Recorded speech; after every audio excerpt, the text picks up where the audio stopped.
की जय। सदगुरु श्री कबीर साहेब की जय।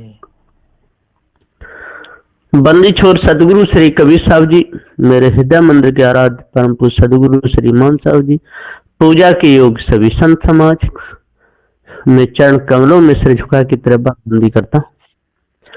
सदगुरु श्री कबीर साहब जी कहते हैं, मानुष तेरा गुण बड़ा मास न आवे काज, हाड़ न होते आवरण तुचान वाजन वाज। मानुष तेरा गुण बड़ा मास न आवे काज,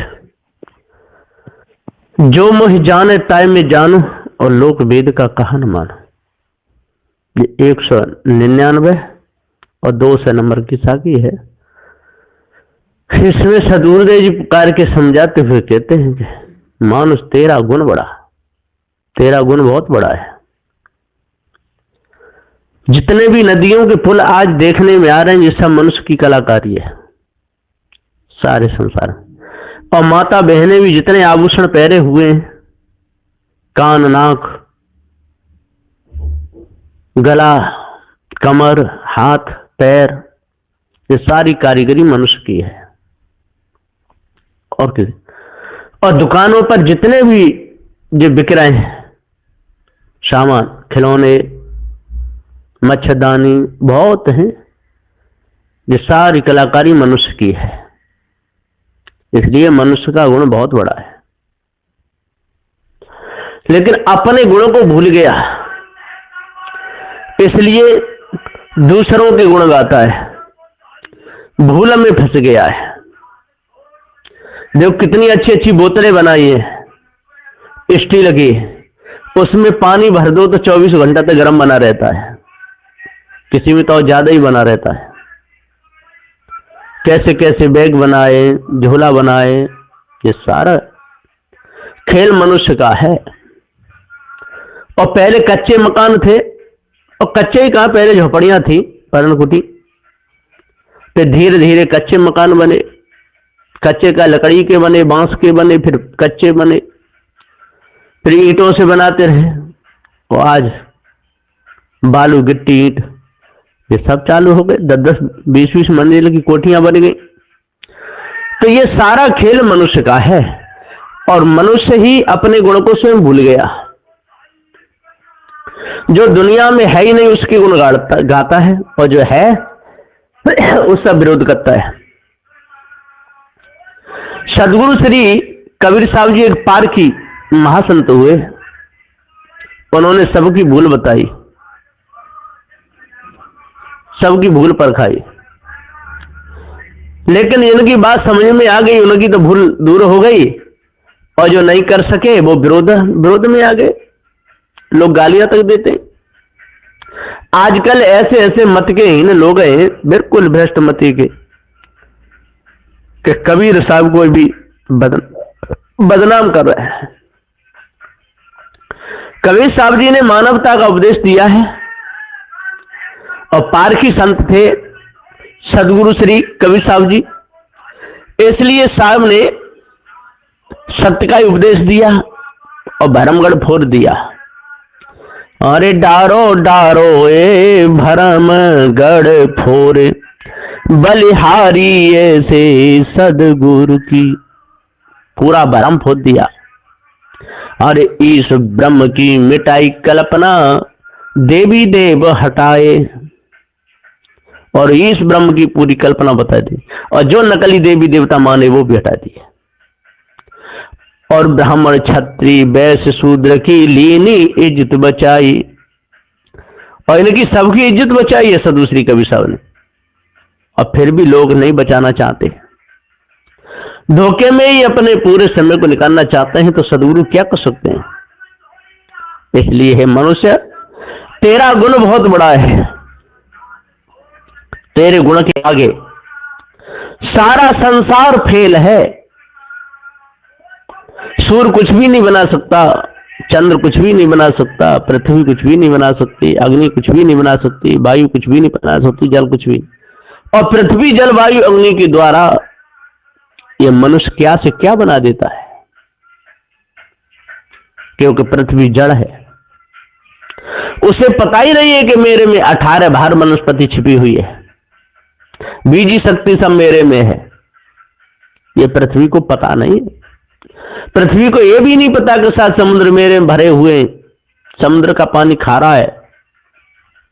समुद्र को ही नहीं मालूम कि मेरा पानी खारा है। गंगा को कुछ भी नहीं मालूम कि मेरे में नहाने से किसी के पाप कटेंगे। ये तो मनुष्य ने वैसे अफवाह उड़ा दिया। कर्म सबको दंड देते, कितने भी यत्न कर लो। लल्लड़ के लोग मर रहे हैं पत्थर और पीतल की मूर्तियों के ऊपर, खूब लड़ रहे हैं, गोली तक चल जाती है। यदि उनमें जान हो, उसमें जीव हो, तो तुरंत रामचंद्र जी आ जाएं और कहें भैया लड़ क्यों रहे हो, लड़ने से कोई काम नहीं चलेगा, देखो मैं आ गया। तो ऐसा ना कभी हुआ है ना होगा। इसलिए जड़ चेतन के भेद को समझे बिना, भ्रम को अपने अंदर से मिटाए बिना शांति मिल ही नहीं सकती। शांति के लिए पारखी सद्गुरुदेव का उपदेश चाहिए, पारखी सद्गुरुदेव का संग चाहिए। परम विवेकी सद्गुरु श्री कबीर साहब जी न्याय और निर्णय का उपदेश दिया है कायम में सदग्रंथ बीजक में। 11 प्रकरणों से सुशोभित सद्गुरु श्री कबीर साहब जी का बीजक सदग्रंथ है। रमेनी शब्द रू 34 विप्रमति से 4 कहरा बसंत चाचर बेली बिरोली धार हिंदोर सुदस्मा है सागी रुद्र प्रशान कहीं कभी टकसार है बीजक है प्रमाण। सद्गुरुदेव जी का पूरा पक्का प्रमाण है। फिर भी यदि कोई नास्तिक बीच में आ जाए तो सद्गुरुदेव क्या कर सकते हैं। ये नास्तिक लोग हैं, विरोधी लोग, लाल कपड़े पहन लेंगे, गले में रुद्राक्ष डाल लेंगे, तिलक भी लगा लेंगे। उन्हें यही पता नहीं है कि हम क्या कह रहे हैं, क्या नहीं कहना चाहिए। कबीर साहब को चमत्कारी में जोड़ेंगे, कबीर साहब को कहेंगे देखो कृष्ण के भक्त थे, कबीर साहब राम के भक्त थे। अरे राम कृष्ण से सद्गुरुदेव की कोई दुश्मनी नहीं थी, लेकिन उनके भक्त हों ऐसी जरूरी थोड़े कि उनके भक्त हों। उनकी कोई भक्ति नहीं थी। उनकी करनी उनके साथ, उनकी करनी उनके साथ, सद्गुरु श्री कबीर साहब की करनी कबीर साहब के साथ और रामकृष्ण की करनी रामकृष्ण के साथ। लोगों ने कैसी कैसी महिमाएं बढ़ाई हैं।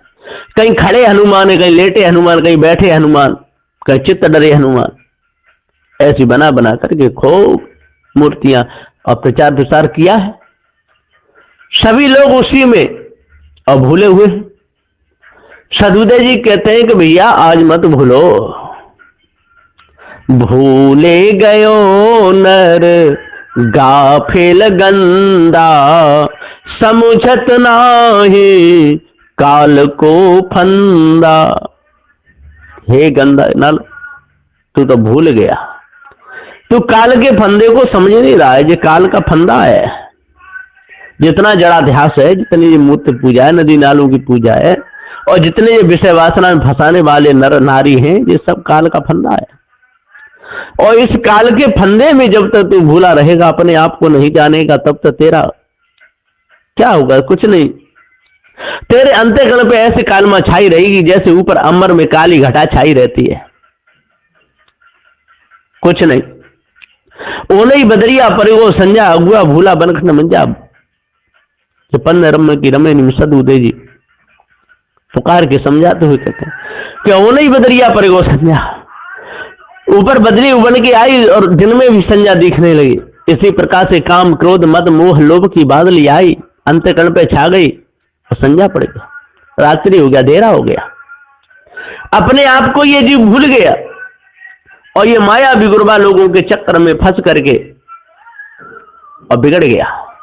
जाने नहीं पाया कि मैं कौन हूं, मुझे क्या करना चाहिए, मैं किस लिए आया था। जो हमारा संयोग हुआ है पति पत्नी का, ये भी प्रारब्ध से है। और किसी से ऐसा संयोग हो जाता है कि मां तोड़ भी हो जाती है, हाथ पैर भी टूट जाते हैं, वो शत्रु का संबंध है। पहले का जो मित्र है वो हमको सहायता देता है, पहले का शत्रु है वो हमको दुख देता है।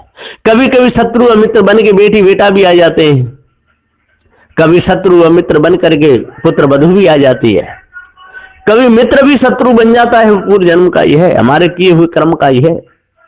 इसलिए भाइयों, आज जल्दी से जल्दी अपने आप को जानो, भ्रम भूल कल्पना को अपने अंदर से निकालो। 4 वेद 6 7 18 पुराणों की जो धोखे की वाणी है, इसमें यदि भूले रहोगे तो आपको कुछ भी नहीं मिलेगा। बड़े बड़े ज्ञानी ध्यानी ब्रह्मा विष्णु महेश जैसे धोखे में जन्म हार करके चले गए, उनको कुछ भी नहीं मिला, पूरा उनका जीवन गया।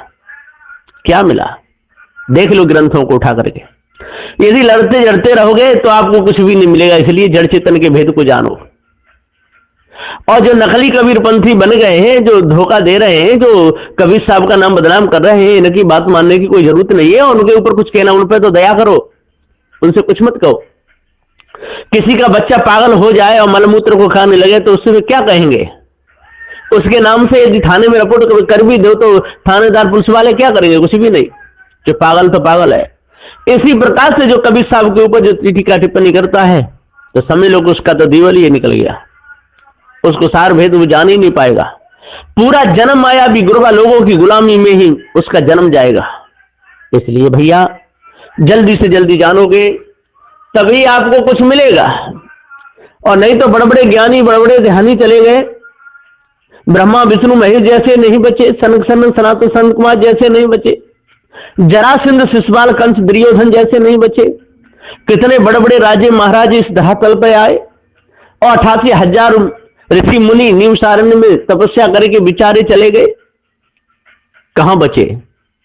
सबकी अवधि पूरी हुई, सबका प्रारब्ध पूरा हुआ और कर्मों का दंड सब हो गए। इसलिए सदुदेव कहते हैं मनुष्य तेरा गुण बड़ा मांस ना आवे काज। हे मनुष्य तेरा गुण बड़ा है, मांस कहां काम में आ रहा है? कुछ नहीं। मांस ना आवे काज, हाड़ न होते आवरण, और तू हड्डियों के यदि आभूषण बना बना के पहनेगा तो वो कोई काम में नहीं आएंगे। हाड़ न होते आवरण, तू चान बाजन बाजे, यदि चिचा को बाजे पर चढ़ाएगा या खंजड़ी बजाएगा तो मरे हुए की खाल है और मरे हुए के गुण गाता रहेगा, इससे भी कुछ होने वाला नहीं।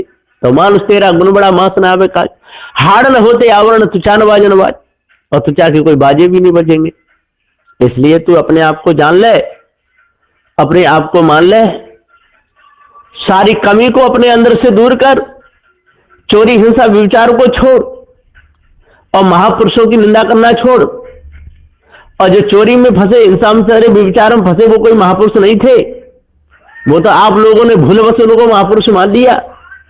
जो दूसरे की बहन बेटी को तके, दूसरे की बहन बेटी से विचार करे, उनके सीधे काम करे, लेकर के भागे, वो महापुरुष कैसे हो सकता है? दूसरे के घर में आग लगाए दे, दूसरे घर को जलाए दे, वो कोई महापुरुष हो सकता है? इसलिए भाइयों विचार करो, सभी विचार करो, मिलकर के विचार करो, चेतो जगो, भूल को दूर करो, भ्रम का भंडा फोड़ दो, तब आपको शांति मिलेगी। और नहीं तो मिथ्या धोखे में पूरा समय निकल जाएगा, मिलेगा कुछ भी नहीं। भ्रम दीवानी दुनिया पिया पिया बोले रे, एक दो की चली क्या लाखों बतावे रे। जहां देखो तहां काशी जाओ, मथुरा जाओ, हरिद्वार जाओ, वृंदावन जाओ, गोकुल जाओ, महावन जाओ, कहीं भी देख लो तहीं गुरबा लोग बैठे हुए हैं। कोई जटा मुड़ाए, कोई जटा रखाए, कोई लाल पीले काले कपड़ा पहने, कोई बांसुरी बजा रहे हैं, कोई तलवार, कोई शंख कोई बजा रहे हैं, कोई चिमटा लेके डोर रहे हैं, कोई त्रिशूल लेके डोर रहे हैं। सब अपनी अपनी फिर ताक में लिए तराजू बाट, और पड़ा पड़ा लिखा लिखा के 16 दूनी 8 के जियरा कर दे 12 बाट। ये सब के सब धोखे में रहे और धोखे से छूट नहीं पाए। इसलिए हे मित्रों, हे ज्ञानियों, विद्वानों, 4 वेद 6 7 18 पुराणों की ज्ञाता, आज इस भूल को मिटा दो और सदू श्री कबीर साहब के ऊपर कुछ बोलना नहीं। क्योंकि नेदाग संत थे तो सदू श्री कबीर साहब जी थे, चरित्रवान थे तो सदू श्री कबीर साहब जी थे, और सबकी इज्जत बचाई तो सदू श्री कबीर साहब ने बचाई, और चेतन पूजा लखाई तो सदू श्री कबीर साहब ने लखाई, है ना। और सत्संग रूपी गंगा का महत्व बताया जो कबीर साहब ने बताया, और मांस मटर खाने से बचाने का उपदेश दिया सदू श्री कबीर साहब जी ने दिया। ईश ब्रह्म परमात्मा देवी देवताओं की जो कल्पना थी, जो धोखा था, इसको हटाने का उपदेश बंदी छोड़ सदू श्री कबीर साहब जी दिए, और कोई जन्मा नहीं दे सके, सबके सब भ्रम में डालते ही गए। इसलिए आज पारखी संतों की शरण लग करके अपने आप को जानो और भ्रम को अपने अंदर से निकाल दो, तब पूर्ण शांति मिलेगी। तब आपका अंतःकरण पवित्र होगा और दूसरे के भी अंतःकरण को आप पवित्र कर सकते हैं। आप में सामर्थ्य है, इसलिए अपने आप को जान करके, भ्रम को त्याग करके, पारखी संतों से मिल करके, सभी प्रकार की कालमा दूर करके अपने अंतःकरण को पवित्र कर लो। बोलिए श्री सद्गुरुदेव की।